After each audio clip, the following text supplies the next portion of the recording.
ninkani wuxuu xasaasiyad ku qabay cuntada badda laakiin si bareer ah ayuu u cunay geedkii uu awowgii siiyey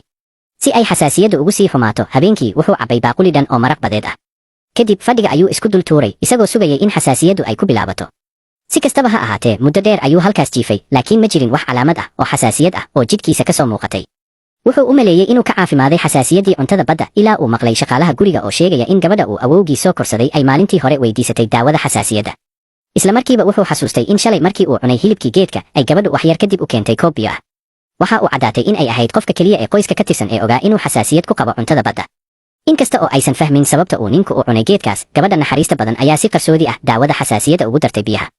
laakiin markii uu ninku ogaaday runta kamaba uusan mahad celin balse wuxuu ku eedeeyey inay qorshihiisii fashilisay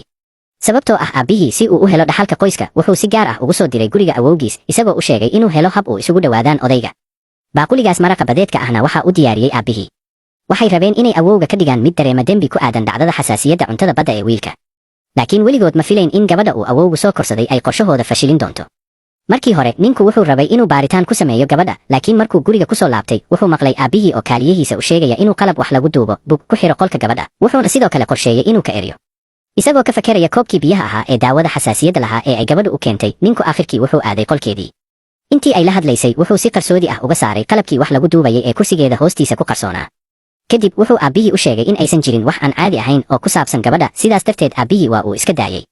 maalin maalmaha ka mid ah wuxuu si lama filaan ah u galay istuudiyaha fanka ee gabadha wuxuuna ogaaday in buuggeedii sawir gacmeedka sketchbook uu ka buuxay sawiro isaga laga sameeyey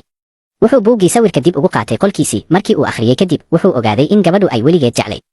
laakiin sababtoo ah waxay ahayd gabadha uu awowgii soo korsaday indhaha dadka kale isaga iyo gabadhu waxay ahaayeen sida walaalo sidaa darteed waxay ku qasbanayd inay si aamusnaan ah u jeclaato waana sababta ay u ogeyd inuu xasaasiyad ku qabo cuntada badda isla mar ahaantaana kadib markii ay gabadhu ogaatay in buuggeedii sawir gacmeedka uu maqan yahay isla markiiba waxay shaqaalihii weydiisay cidda gashay istuudiyaha markii ay ogaatay inuu isagu qaatay waxay si toos ah ugu oroday qolkiisii markii uu maqlay codkeeda si degdeg ah ayuu isu qariyey isla markii ay gabadhu soo gashay qolkiisii waxay si baan u bilowday inay raadiso buuggeedii sawir gacmeedka ninkii ayaa si degdeg ah u soo baxay si uu u joojiyo